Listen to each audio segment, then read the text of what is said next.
Let me introduce first Dr. Joe Goossens. He is, after all that science now, we have now someone who is really an expert for food industry. He started out with a PhD in biochemistry and plant physiology and also has experience as a researcher, but his scientific understanding he combines with strong business skills.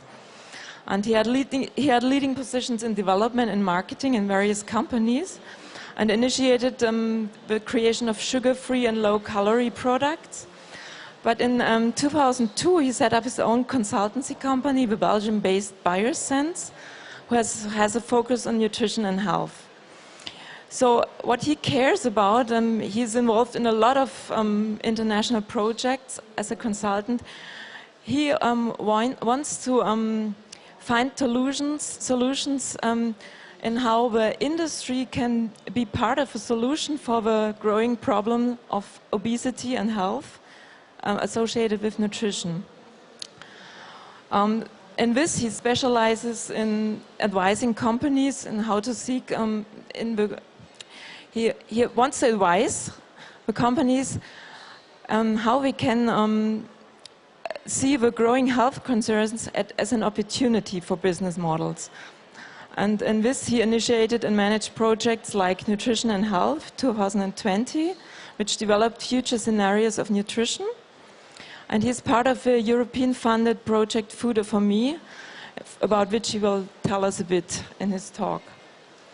So he's a guy who knows a lot about product development and consumer wishes, but also has a wide perspective about the complexity of a problem and perhaps has a vision how the future of our nutrition could look like. Yeah? So please welcome Dr. Joe Goossens.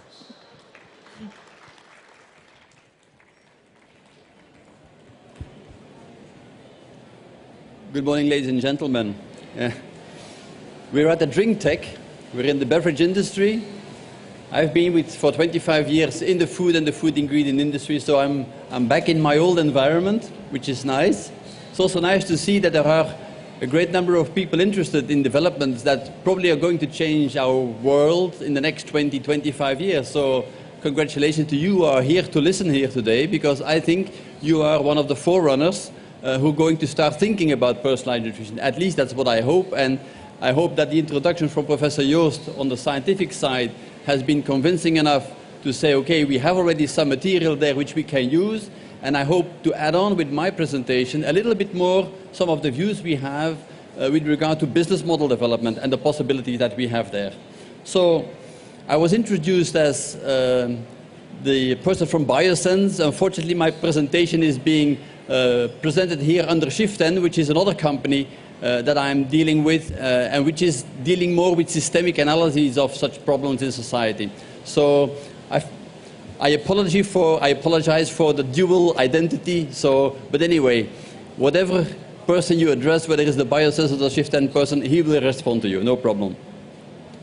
What I'll do today is actually tell you a little bit of the research that we've been doing in the Food for Me project.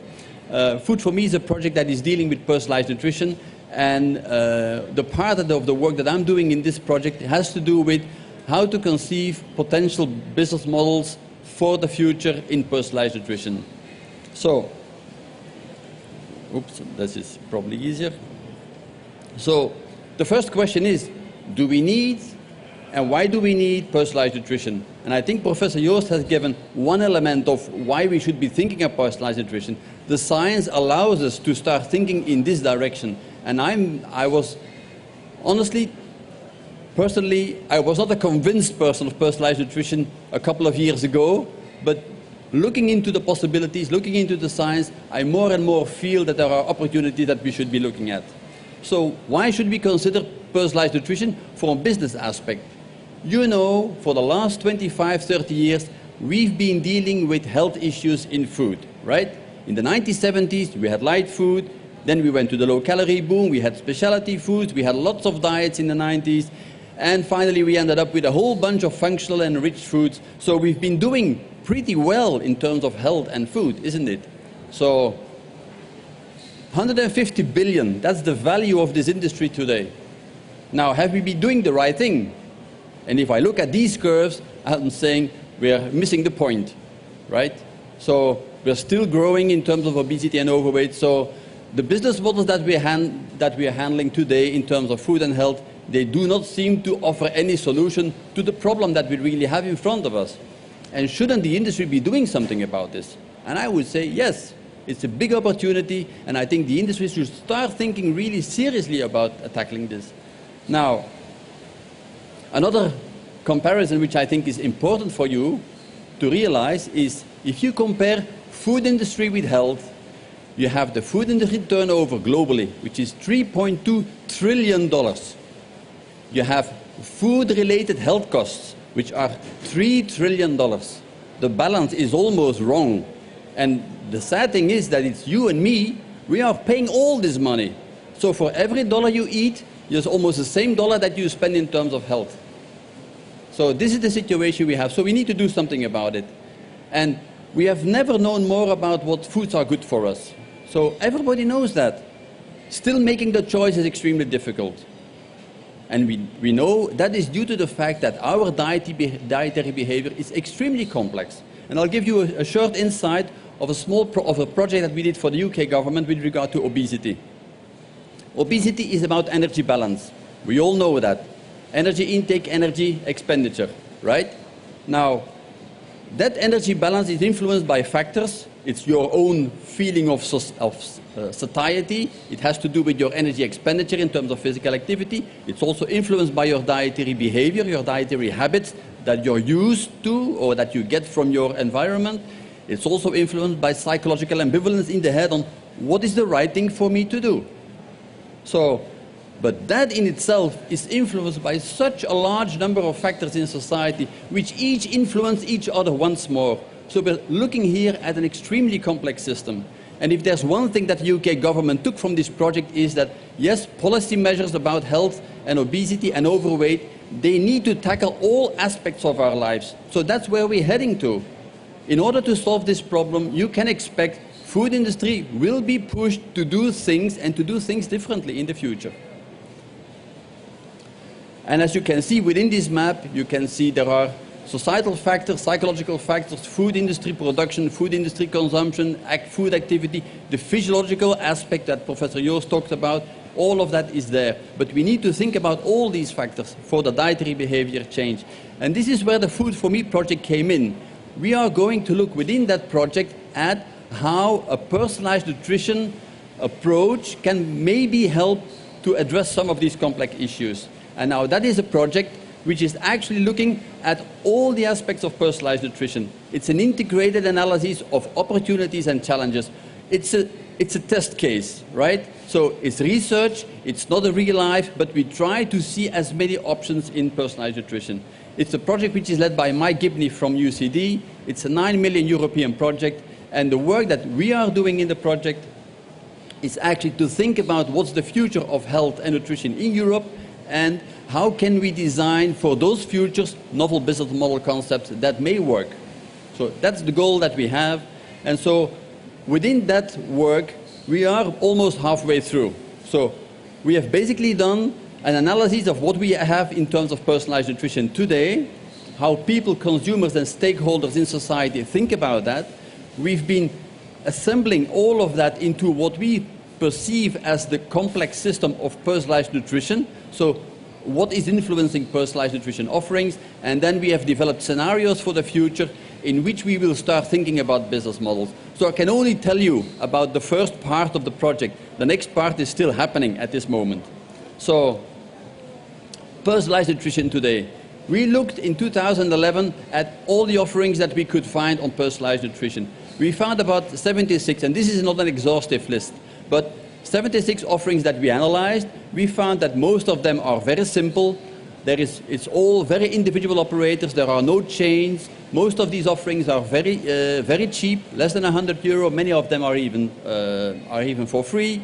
They mostly work on the dietary intake data. You give those data, or you give some personal physiological measurements, and you get some feedback in terms of dietary patterns that you could take, or some food intake that you could change. So everything is very much free and open. There's not much drive in there to control what you're doing. What we do see is that there is a shift more and more that such advice being given in terms of personalized nutrition is also including advice on lifestyle. So it's not only about dietary behavior, but it's dietary behavior within lifestyle. So activity and all that. So what we've done is we took all those elements and we kind of looked at what kind of archetypes of business models can we see in those. And we can find 9 types of archetypes. We've given them odd names, but I hope that the names at least will say something about what the business model is. Now, the first one is employee lifestyle guidance. It's a corporate program that companies offer to their employees in order to help those employees stay more healthy and obviously become or remain more performant. VioCare, for example, which is the ex-DSM unit in the United States, was offering such kind of a business model. The second one is the Weight Watchers type model. It's a very small part of the total set here, but it's a very big system actually that works very well. So Weight Watchers is a system that works on social pressure, people being together and helping each other to make the change. The Health Club, this is more of a free and an open environment, but you get advice, mostly on physical activity, but that includes also dietary advice. Do it yourself. This is where most of the people start who want to change something on their dietary behavior. You go to the internet, you give some information, you get something back, but everything's very free. So there's a lot of offerings like that. One step further is, for example, the Jenny Craig or the Diet for You type of offerings. This is where you give some information, you get something back, and there is an option that after a while you go back and you say, okay, I've done this, I've done that, this is how I feel now, and you can get further advice. But it's still up to you to decide whether you want to take that next step or not. So there is no pressure again. The next one, this is where the pressure starts. BioIndex, for example, is a Norwegian company. They help you, they give advice, and then they will come back after some while and say, listen, where are you? What have you done? Let's check again. So they will come and ask you to do another test or to do another measurement, and they will help you step by step to improve. So this is the test and run to the finish. And the next one is very similar, but this includes not only dietary behavior, it also includes lifestyle issues. So it goes one step further. The last one, or almost the last one, this is what you know best. These are the dietitians. It's the face-to-face contact which has now turned more and more digital, right? So basically it has existed, it has just adapted to the modern society to become much more interactive through the internet. And then finally, all things that we know and that we find in every country is the food pyramid. It's what the government tells you. You go and do it. This is we told you so. All the consequences are yours. So these are the business models that we see. It's quite a variety, and it's good to know that this is out there already. So some people at least are trying to design something. Now what we've done, we looked at those business models in terms of organizer, who is offering the service, what interface are they using? Is it face-to-face? Is it only internet? Or is there a phone call? Or is it, how is it done?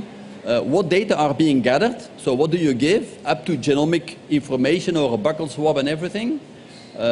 The nature of the feedback that you get. Is it only diet? The frequency of the feedback is also important. How often are you getting any feedback here? And what is the tracking of the evolution of your own so these are 6 key characteristics for every personalized nutrition offering that you should find. And as you can see from the following slides, for each of those archetypes, the combinations are different. So this is each of those 9, nothing special to show in detail. So this is what we have in terms of personalized nutrition offerings in the market today. Now what we've done is we've taken those 9 archetypes and we've asked consumers, what do you think about it? So we've designed kind of a presentation to them in a focus group setting, and we've asked them if these are the offerings in terms of personalized nutrition, what do you do with those? What do you say about these? And this is the answer.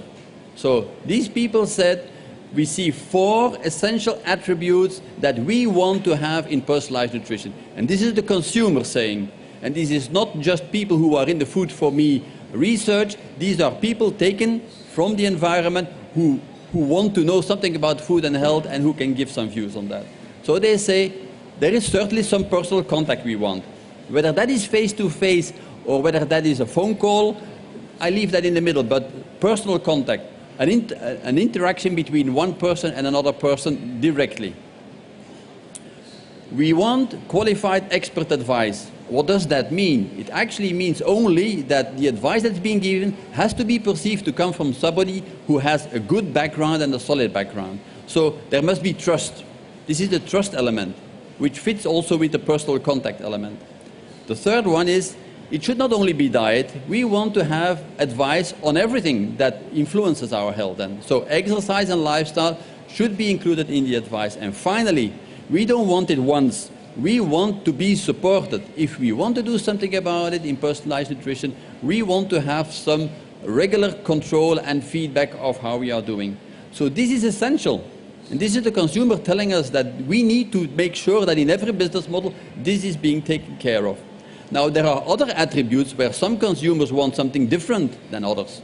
For example, in terms of group support, not everybody wants to sit in a Weight Watchers group. So some people only want it for themselves, one-to-one only, right? Or the type of data that you want to give. We know that people have no problem sharing their dietary intake data, but to go up to a genetic or to a buccal swab and to take that as data input, this is a different thing. So not all consumers want to do that. The same is true with scientific evidence. We all believe that science is the ultimate truth. And this is not true for everyone. There are many people who like to hear about what others have experienced in terms of advice for their dietary behavior. So some want experience-based evidence rather than science-based evidence. The same is true with who pays. I want to pay because I want to be in control of this whole thing. But other people will say, the problem that I have is not my problem, it's a societal problem, so society should pay, or my employer should pay. So these two things also exist. So, and in terms of personal food preferences, some people definitely like a big change so that they can at least see they change and they feel that something is happening. But other people will say, don't change too much in my diet. I want to stick to my usual behavior, but make it a little bit better. And these two things we need to balance. And obviously these are interesting parameters for business model development because you can actually differentiate yourself in the marketplace due to that. So what we've then done, and I think this is quite interesting to see, if you ask a wide range of stakeholders in society about personalized nutrition, what do they see as issues, as problems, as opportunities? And when we asked those people for their advice, we got input from the food industry, from many types of industries, but we got no input from the pharma industry. They were not interested to talk about personalized nutrition. We didn't get the supplement industry to be interested because they said we do anyway already everything that we can do for the people. They just have to choose. All the products are there. And the catering industry simply didn't have a view on that. So some parts of society are still not even thinking about this.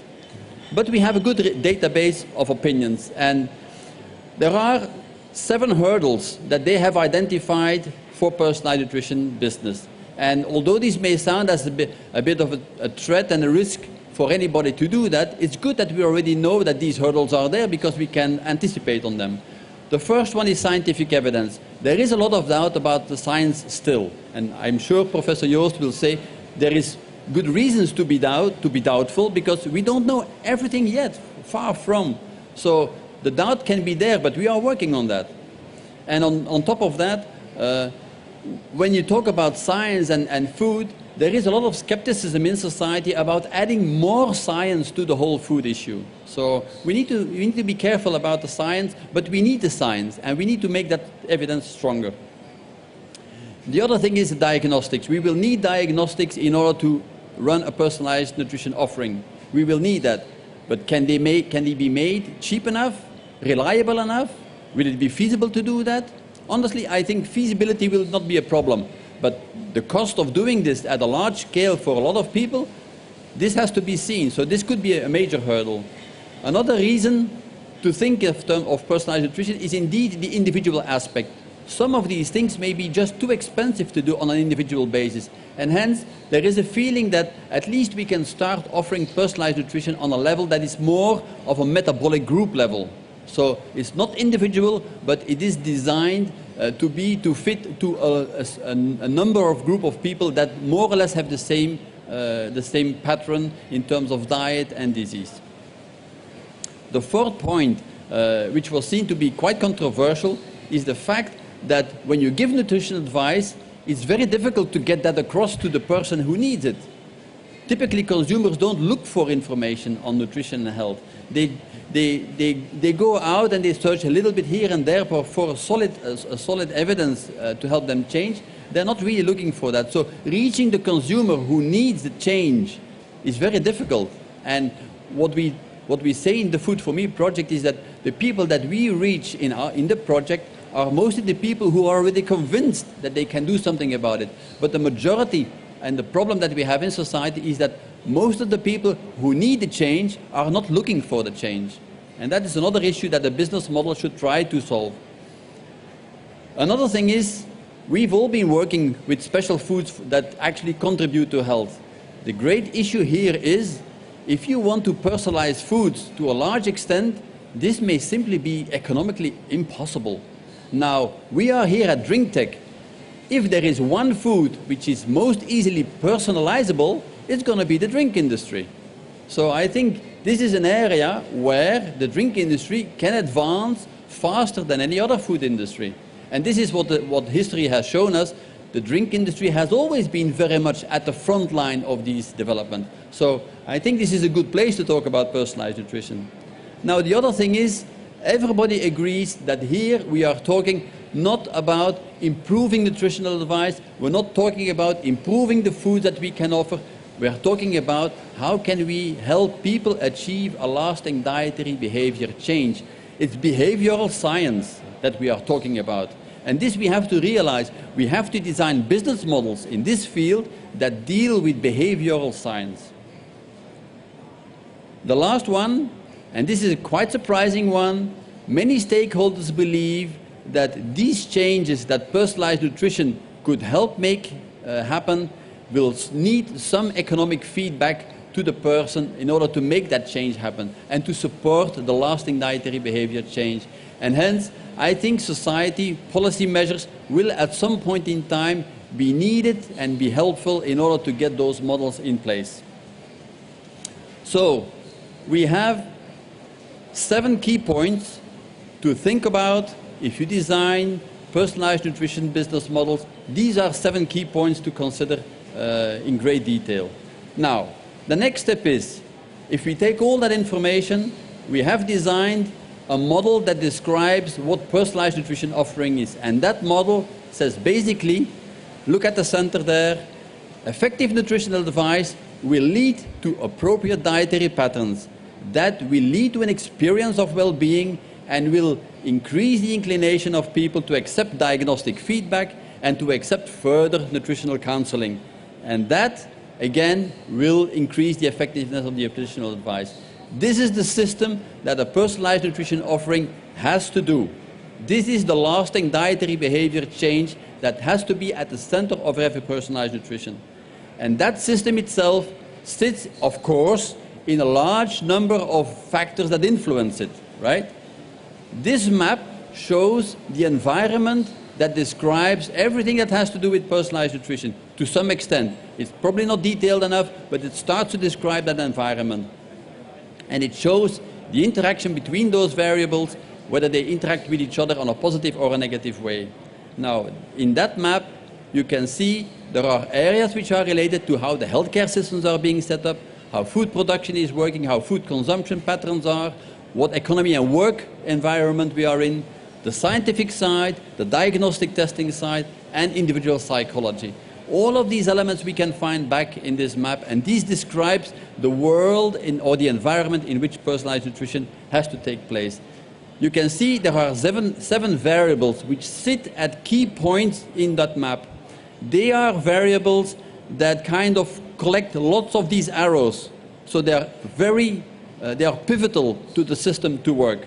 These are the 7 variables. There's 2 in scientific diagnostics, there's 2 about economic incentives, there's 3 about consumer behavior, and there's 1 about the food industry. These are the 7 variables that influence that central system of personalized nutrition to the extent. Now, if you can work out business models that work on each of those 7, you will have a very strong model. So we know what the consumer thinks, we know what is out there in terms of personalized nutrition, we know how the system looks like. Now we have to think about the future. What future can we think of that these business models will have to work in? Because when we design them today, they're not going to be functional tomorrow, they're going to be functional in 5 or 10 or 15 years from now. We have to start thinking about that. So we have to think about scenarios for the future of health and nutrition in Europe. And they will actually help us to design novel concepts for that future, and they will also help us to see how strong those business models will be in the future. Now, obviously, we cannot predict the future, so we design scenarios. And scenarios about nutrition and health, you can do in very many ways. The group we worked with decided that we will have 2 dimensions for the future to think about. It's about the conception of health in society, which can be either purely seen as a management issue, or on the other hand, seen as something that comes from personal conviction, something that comes from the inside, rather than, let's say, a tool that you think of in terms of, this is the problem I have, and the solution is underneath. This is a cause-effect relationship. So the other thing is personal conviction is really what you sense inside about how health feels to you, what it means to you. The other dimension is the logic of healthcare systems. And again, we have 2 extremes. You can either see this from a purely economic point of view, or you can look at it from a quality of life perspective. So how will society and people in society decide? Will we purely be forced to take decisions based on purely economy, or will we decide as society to make choices that are improving the quality of life for the entire population? Now, these are 2 dimensions that create a world, a space in which you can describe 4 scenarios. And we have named them Smart Sister, My Health, My Home, Me Inc., and Nudging World. Now, unfortunately, I cannot say much more about these scenarios. It would take too much time to do that, but I can invite you. You go to the foodforme.org website. There is a brochure that describes these scenarios in some more detail, which will be interesting for you to read, because as business people, I'm sure they're gonna trigger some things in your mind about what the future may look like for your industry too.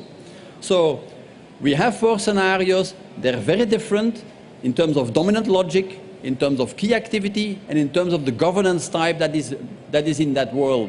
So we have societies which work. Smart Sister works about efficiency, it's about monitoring people, and it's a very hierarchical society in order to take decisions. In My Health, My Home, it is private health asset management.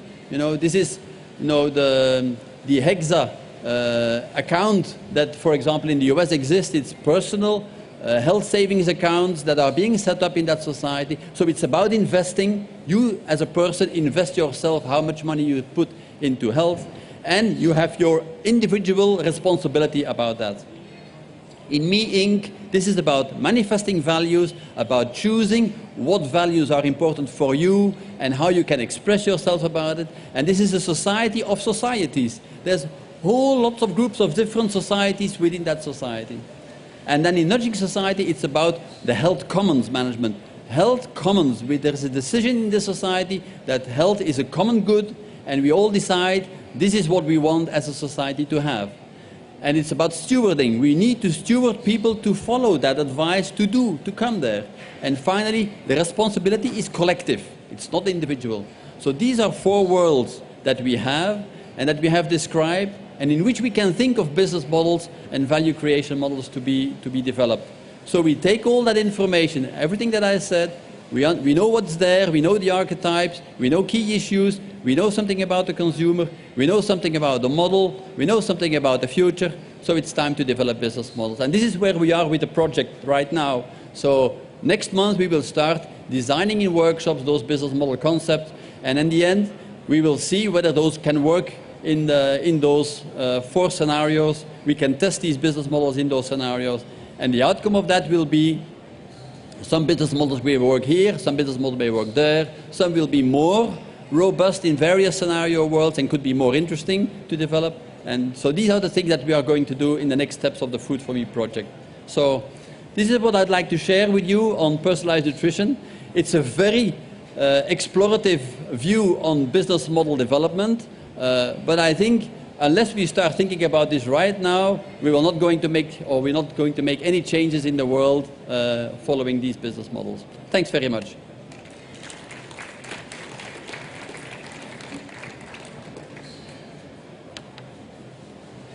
So, thank you very much.